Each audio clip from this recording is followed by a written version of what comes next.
Public transportation. For many, it's not much more than a daily commute, a routine, a part of everyday life, maybe even a little bit dull.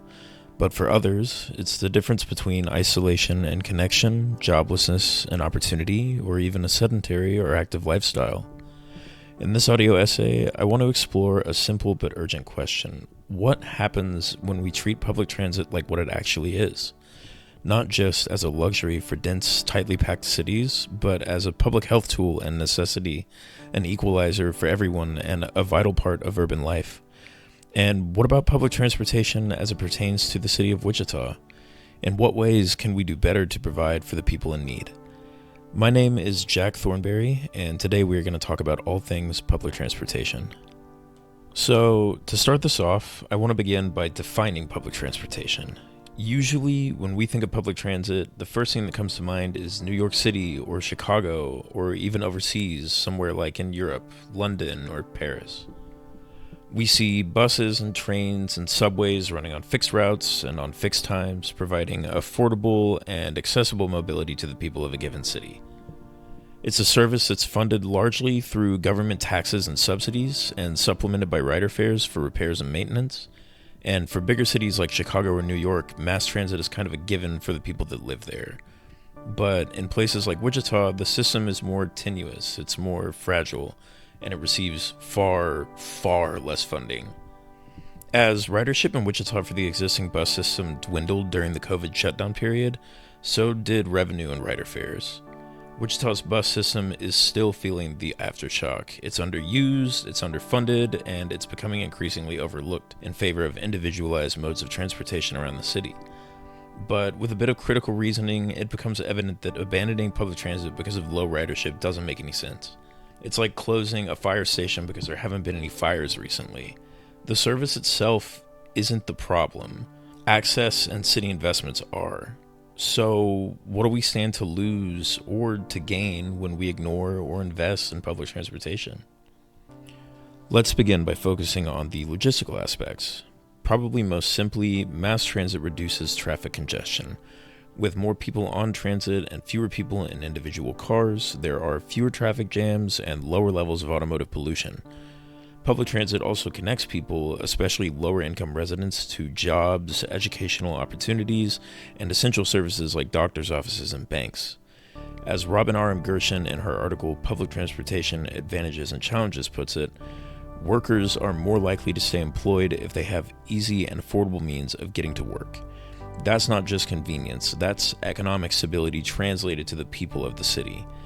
Public transportation also cuts out greenhouse gas emissions for every car taken off of the road. It means less CO2 or carbon dioxide in the air. In fact, Gershon notes that public transportation helps the government save money by reducing the need for environmental cleanup related to auto emissions. And it's not just about getting from point A to point B. More broadly, it's about ensuring that people with disabilities, older adults, and anyone without a car for any reason can stay connected to their communities. They can shop, they can socialize, they can contribute to their community, and they can thrive in an area with robust public transportation. These are fundamental public health outcomes, so why are they being treated like they're just optional? So, I want to take a second to transition from the logistical benefits of public transportation to something a little bit more understandable, a little bit more relatable for the individual. Let's talk about public safety and well-being. Motor vehicle crashes are a leading cause of death in the United States, but there is a solution. A study by Patrick Morency and their colleagues titled Traveling by Bus Instead of Car on Urban Major Roads, Safety Benefits for Vehicle Occupants, Pedestrians, and Cyclists, found that bus passengers are 66 times less likely to die in an accident per passenger mile traveled than car drivers or their occupants. That's not a small improvement, that's literally life-saving. Even for pedestrians and cyclists, the biggest danger doesn't come from buses, despite the fact that they're on the road and sharing road space with individual automobiles. In fact, Morency's studies illustrate that the danger comes from private vehicles, responsible for 95 to 96% of incidents involving them.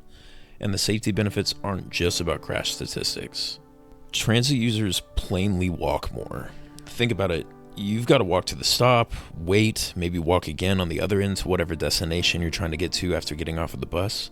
And the simple act adds up. According to Brian Salins and his colleagues in their research paper titled Relation Between Higher Physical Activity and Public Transit Use, transit riders average about 19 extra minutes of walking per day, enough to meet national physical activity recommendations for about a third of riders just as a simple act of using public transit.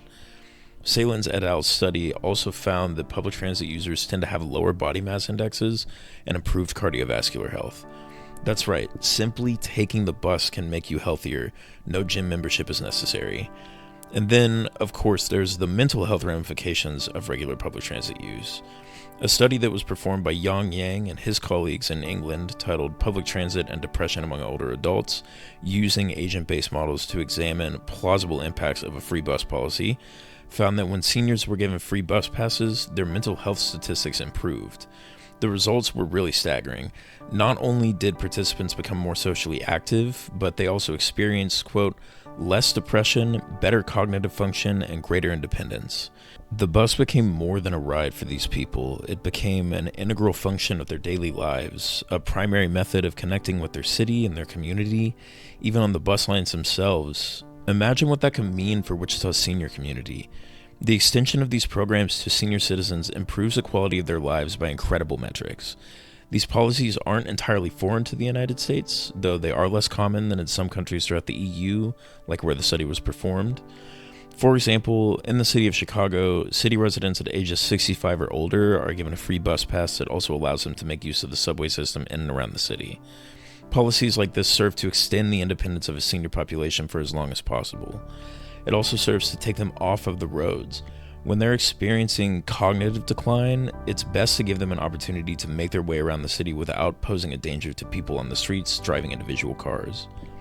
So when we consider all of these benefits in the bigger picture, from the logistical side of things to safety and well-being, or physical and mental health, where does Wichita fit in? It's tough to say it, but unfortunately, Wichita's transit system is sorely lacking.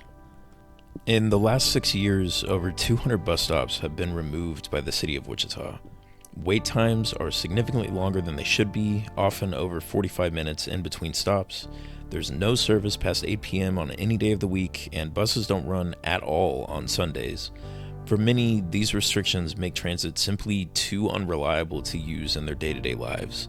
And when people stop riding, funding dries up even more because rider fares are a key part of making sure that the system runs smoothly. In Trace Salzbrenner's journalism article, Wichita's Bus Riders Want Better Service, But Money is Short, it was reported that compared to the cities of comparable size like Des Moines or Tulsa, cities with similar populations, Wichita's funding is shockingly low. For example, Des Moines had a $32 million transit budget for last year, whereas Wichita received only $13 million last year. It's no coincidence that with a transit budget triple the size of that of Wichita's, per Salzman's report, transit ridership metrics are also tripled for the city of Des Moines. This should be a red flag for the city of Wichita. It's not that we don't have the capability of bringing these improved services to the people of the city, it's that we've plainly chosen not to. We're entirely capable of building a better system, and for some reason, we're just not.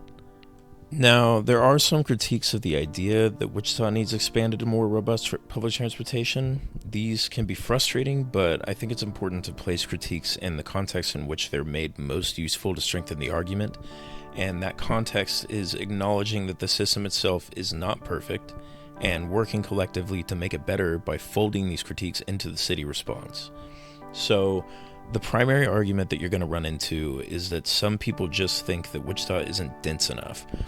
You know, when you look at Chicago or New York City or London, you see urban density on a scale that just isn't replicated by the city of Wichita. Its layout is heavily segmented. There's not a whole lot of intersectionality between business and residential areas. We're too spread out. They suggest, people rely too much on cars. Why would we pour money into a system that most people aren't going to reap the benefits of? My argument is that this is a short-sighted response. The urban sprawl of Wichita is why transit matters, most likely more than any other reason.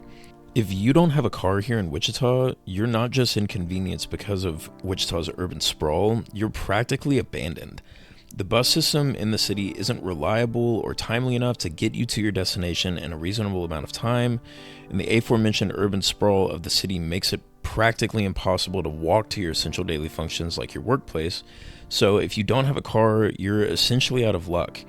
And while most people still drive and will prefer to use their cars as a primary method of transportation around the city, transit isn't about replacing cars, it's about equity. It's about raising the ground floor of access to the city and its resources regardless of income or affluence or ability or disability, a chance to move freely and participate in their communities in and around their city.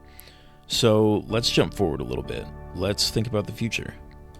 Theoretically, what would Wichita look like if it did properly fund its public transportation? With proper investment placed into the bus system, we could expand our routes.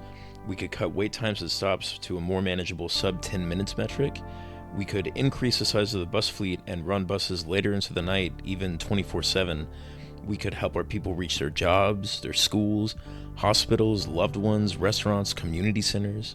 We could reduce our traffic, improve our air quality, and support healthier lifestyles both mentally and physically, all as a byproduct of just properly implementing a public transportation infrastructure that operates for the express benefit of Wichitans. It is my belief that it's not only possible for the city of Wichita to remedy this issue, it's a public health and public good necessity, because transportation is done a disservice when it's viewed strictly as a luxury. It's infrastructure, it's opportunity, it's equity, and it is a primary method of making sure that people in a given community are able to easily participate in that community. And in Wichita, it might just be the key to a more connected, healthier, brighter future for all of us.